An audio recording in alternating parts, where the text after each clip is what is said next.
Hello YouTube, how's everyone doing? It's Professional here. So today I wanted to make another top 5 video for you guys on GTA Online.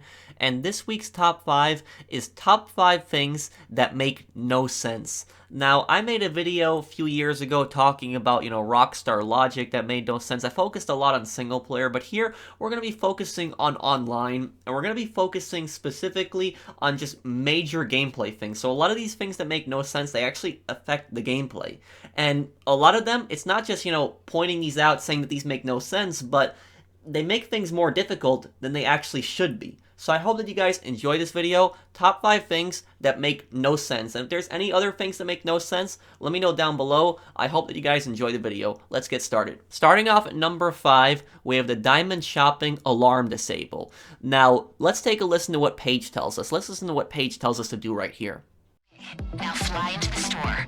You're looking for a small control panel on the wall that controls the alarm system.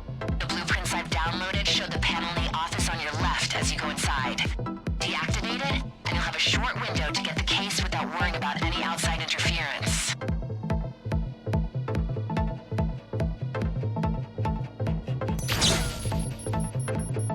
So I haven't used the drone to disable the alarm in Diamond Shopping in many months. I used to use the drone to disable the alarm when the update came out, and when the Terabyte came out, that was August 2019. So I used the drone maybe for a few weeks, and then I realized I didn't need the drone, and I stopped using it, and very few people use the drone. But what makes no sense in this case is we need the drone to start up Diamond Shopping. We go over near the diamond store, the jewelry store I should say, and we get the drone out, and Paige tells us to disable the alarm.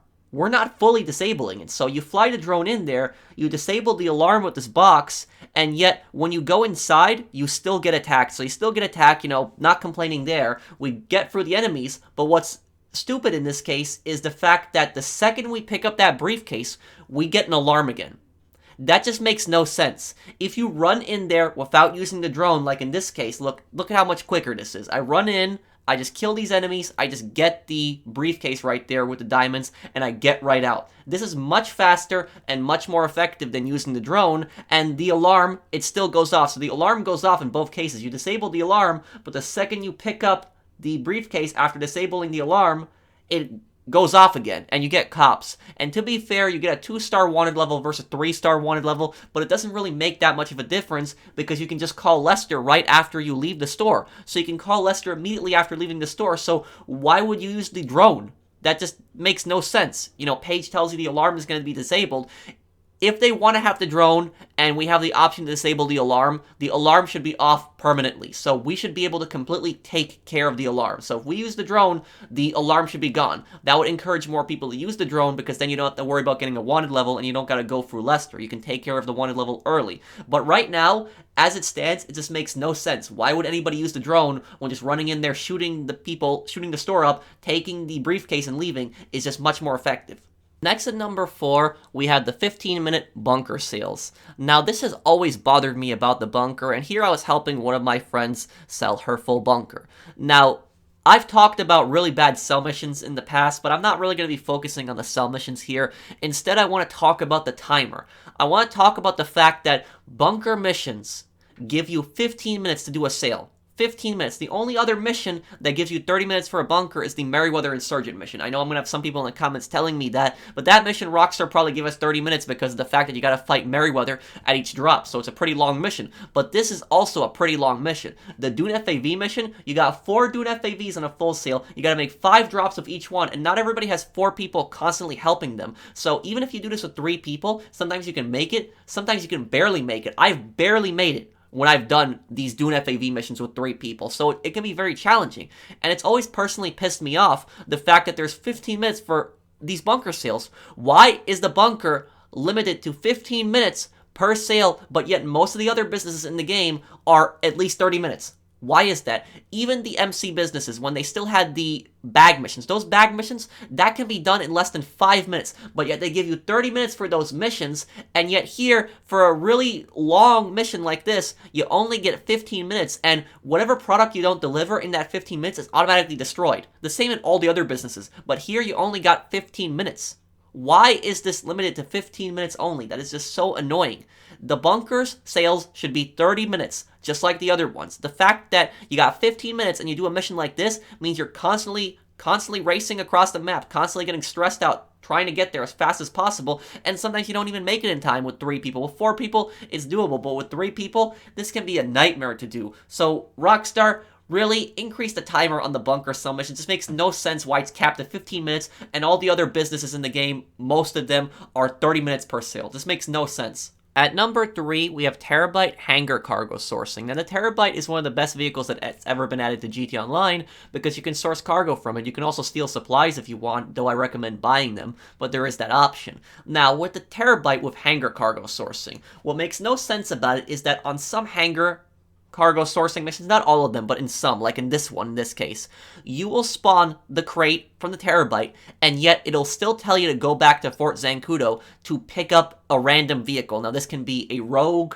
this can be a Cargo Bob, this can be an ambulance helicopter. There are several vehicles that are supposedly required for these missions, but you don't actually need them for those missions. Like in this case, it says get in the Cargo Bob, but you don't need the Cargo Bob for the mission, and all those vehicles that they tell you to get into, you don't need to use any of them. And if you blow them up, you can actually go towards the cargo and get it yourself. Like in this case, I know the cargo is at the prison. I try to fly to the prison, I get a text message from Lester, but yet the cargo still does not spawn on my map. So I have to fly all the way to Fort Zancudo now. I gotta blow up the Cargo Bob because I don't plan on using it. I blow it up, and then the cargo finally spawns on my map. And this is so stupid. I don't mind if Rockstar, gives us a vehicle that we can use on the side. If it tells us, like, here's a Cargo Bob, use it if you want to. But it should not restrict the location until we get into that vehicle. It should be an optional vehicle, and the cargo should already be on the map, because that takes away the whole purpose of the Terabyte. The whole purpose of sourcing through the Terabyte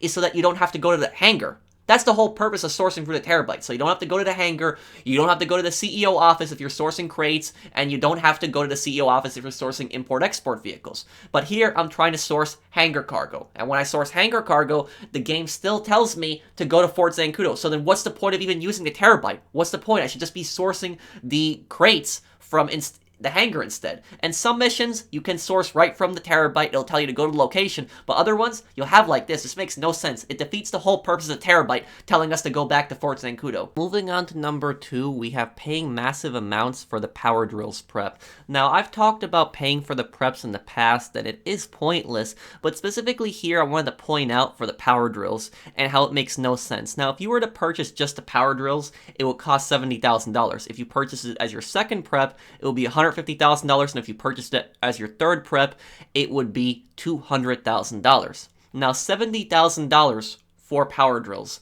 And look, I understand that we can't get power drills from the store. Lester said it can't be traced back to us, but $70,000 for a pack of power drills to be smuggled to us. And if we purchase the gunman decoy, that is basically purchasing an extra henchman to distract the cops. So somebody that would be distracting the cops for us. That cost $30,000 versus $70,000. And even the same for the clean vehicle. So a whole new vehicle is much cheaper than power drills. And even to upgrade the vehicle, to upgrade our getaway vehicle, one of the getaway vehicles, to upgrade the armor, the speed, the engine, the handling, bulletproof tires, it's $25,000 to upgrade a car and increase its speed. But for power drills, $70,000?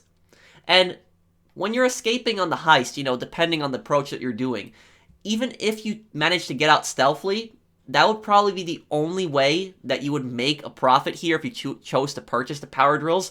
But most of the time, when people are leaving and you get in the getaway cars, you get shot a little bit, and you start losing some money. And not everybody has 4 people, so depending on the approach that you're doing, not everybody's going to be able to hit all the safety deposit boxes. Not everybody's going to be able to get $70,000 from the boxes. Only if a team of 3 to 4 people, and that's if you get already most of the stuff. If you got cash or gold, and you're doing it with 3 people, you're not going to get to that many safety deposit boxes, so it's just not worth it, and it makes no sense. Why do power drills cost $70,000? It should be $30,000 just like the gunman decoy. Before I reveal the number 1 thing that makes no sense in GTA Online, I want to make a special mention, and that is selling one hangar crate with multiple vehicles. Now, if you sell one hangar crate, there's a chance that you can get this mission, and normally people would not sell one hangar crate, but it's the fact that this thing can happen. Now, you can get 3 Havoc helicopters for selling one Hangar Crate. In this case, I had one Hangar Crate of tobacco and alcohol, and each of these helicopters has 2 drops in it, so in total 6 drops. So you begin to wonder to yourself, is how big is this one single crate, or how much are they putting into these helicopters? It just makes no sense to have one crate with 3 vehicles. It doesn't really make any sense. And number 1, the number 1 thing that makes no sense in GT Online, at least in my opinion, is getting raided in invite-only lobbies. LJT with some urgent business. Someone's about to rat out our powder factory to the narcs. Take them out and clean up the evidence.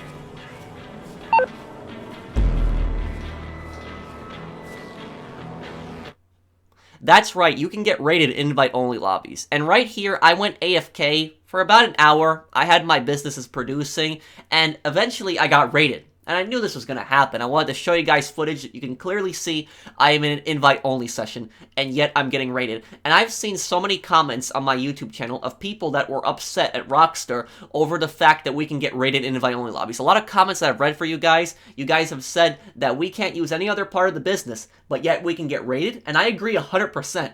That is just stupid. That makes no sense. So let me get this straight. We can't use any part of any business. We can't sell any business invite-only sessions or friends sessions. We can't resupply with cargo. We can't source cargo. We can't source cars in invite-only sessions. We can't even buy supplies in invite-only sessions. But you're telling me that despite all of that, that we can't use any part of the business, we can get raided? No, no, no, no, no.